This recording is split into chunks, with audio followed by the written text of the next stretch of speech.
there are many different ways that you can find the area of a triangle. This might not be the easiest way, but this is an application of matrices, an instance where I can apply this to something geometric. So we're going to look at a coordinate geometry problem where they want us to find the area of a triangle. So area of a triangle can be found by taking 1/2 times the absolute value of the determinant of a matrix, where this matrix A that we're talking about in this problem is made up by putting the coordinates of the vertices as the first two entries in the row. So here I have x1, y1, that's the coordinates of one of the vertices. x2, y2, that's the coordinates of the second vertex of the triangle. And x3, y3 is the third vertice of the triangle.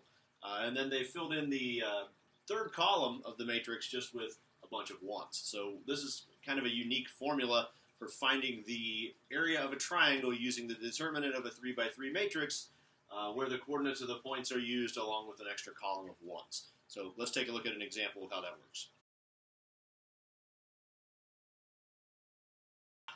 So let's look at how this process applies to this example. Now I've chosen a triangle here that's oriented in the coordinate plane in such a manner that it would be pretty easy for me to check this using our formula of 1/2 base times height for the triangle. Since I have a side parallel to one of the axes, I can actually count off the length of the base here as being 4 and the height here as being 3. So kind of going into this, I already know what the area of this triangle is. The base is 4, 1/2 base, 1/2 times 4 would be 2, times the height would be 3. The area of this triangle is 6. I already know that going into it. And if I give you a problem that's this easy, or you come across a problem that's this easy, I wouldn't expect you to make it as hard as possible. But I just kind of wanted us to have a kind of a background on this so that we could actually check this and see that our answer is correct when we use this formula. So let's try to set up this matrix A so we can find its determinant and take 1/2 of the absolute value of that and have the area of the triangle. So based on what we said, matrix A was going to be created by putting the coordinates of the vertices of the triangle. One of them here is -1, 2. Another one is 1, 5. And another one is 3, 2. Like that. And then throwing in a column of 1s at the end. So there's my matrix A. So I should be able to go ahead and find the determinant of this matrix now. And if I find the determinant of this matrix, take the absolute value of that, and then multiply that by 1/2, I should arrive at the area of this triangle. Now, I can pick and choose any row of this matrix that I want to use to evaluate its 3x3 determinant. Remember, I'm using this little sign matrix, plus, minus, plus, minus, plus, minus, plus, minus, plus, as I set up the scalars that are going to get multiplied by the smaller determinants with this. So I can choose any row I want. I don't have any rows that have more zeros than others here. I don't see any zeros in any of these coordinates. So I'm just going to go ahead and work with row 1. So again, remember how we did this before when we found the determinant of 3x3 matrices. So I'm going to go ahead and take row 1 here. I'm going to look at this first number of -1.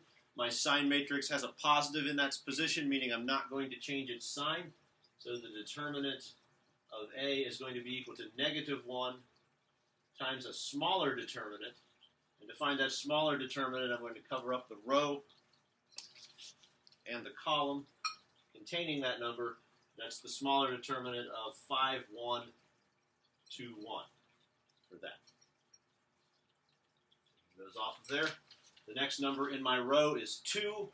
I have a negative in that position in my sign matrix, meaning I'm going to use the opposite of that. So I will have -2 times a smaller determinant.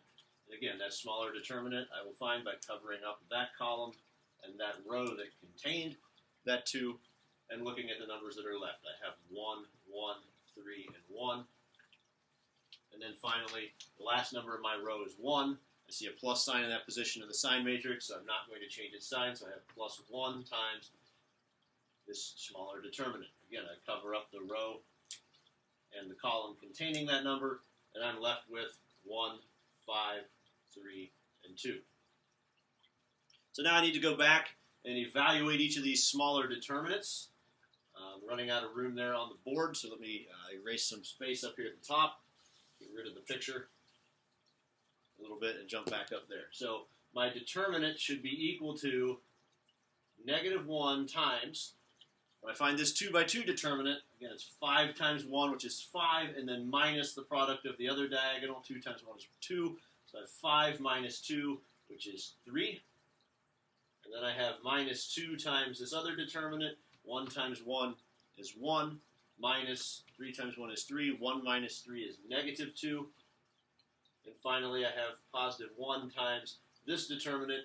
I have 1 times 2, which is 2.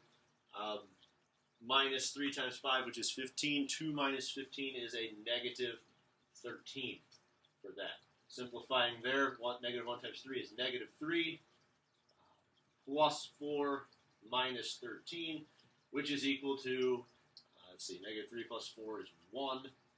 Minus 13 is negative 12 for that. So I got negative 12 when I evaluated this determinant. So the area, we said, is equal to 1/2 times the absolute value of the determinant of A, which the determinant I just evaluated to be negative 12 for this matrix that I had created. So the absolute value of negative 12 is 12, so I have 1/2 times 12, which is 6, and then I get square units since it is an area. Again, I already went into this problem knowing that the area was going to be 6 square units because I oriented the triangle in such a way that I could very easily just count off the length of the base and the height. My base was 4, my height was 3, so 1/2 times base times height was going to produce an answer of 6. That's not always going to be the case, so sometimes this might be a useful tool to have at your disposal.